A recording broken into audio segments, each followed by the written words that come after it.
20 days తర్వాత కలవంగా number ఇచ్చాడు.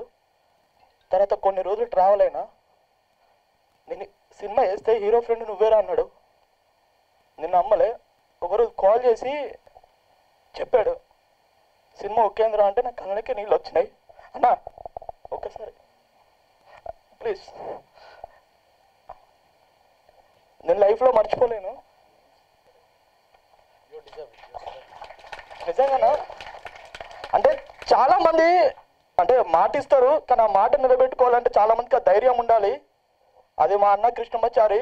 నేను చెప్తున్నా, ఈ సినిమా చాలామంది థియేటర్లో చూడకపోవచ్చు. రేపు పొద్దున ఓటీటీలో వచ్చినప్పుడు ఇలాంటి సినిమా ఎందుకురా థియేటర్లో మిస్ అయ్యలే అన్న, థియేటర్లో కూడా ఉంది. ఓటీటీలో వచ్చినప్పుడు చాలామంది నేను చెప్తున్నా అన్న,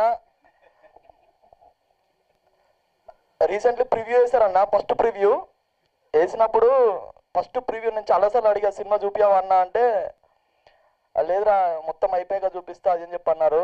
అంటే ఒక రోజు ప్రివ్యూ ఉంది రారా చూస్తావు అది అని అంటే, సరే అని చెప్పి ప్రివ్యూ నుంచి బయటకు వచ్చారు. సీనన్న రాలేదు.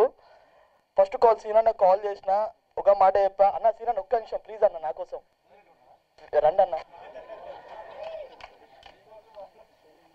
నేను చెప్పా సీనన్నకి, ఆ రోజు కాల్ చేసిన సీనన్న కూడా ఏమాడంటే ఎలా అనిపించింది హార్ట్ అన్న. లేదన్నా నిజంగా నాకు తెలుసురా, మన ఎమోషన్ మన దగ్గర పెట్టుకున్నాం అన్న. Please please please, thank you రా, thank you, love you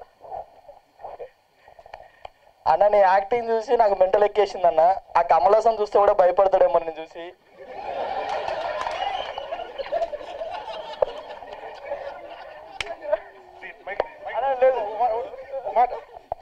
sorry అండి, దయచేసి కమల్ హాసన్ గారి అభిమానులందరికీ, హార్డ్ కోర్ ఫ్యాన్స్ అందరికీ కాళ్ళు మొక్కి మరి నేను క్షమాపణలు కోరుతున్నాను.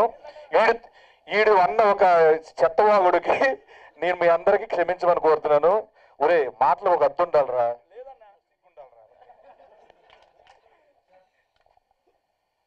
అన్న థ్యాంక్ యూ సో మచ్ నాకు ఈ అవకాశం ఇచ్చినందుకు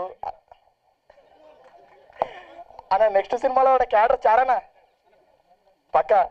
థ్యాంక్ యూ సో మచ్ అన్న. థియేటర్లో ఉంది చూడండి, Raju Yadav. Thank you so much. ఇప్పటివరకు సపోర్ట్ చేశారు, మళ్ళీ సపోర్ట్ చేస్తారు అనుకుంటున్నా. I love you, bye.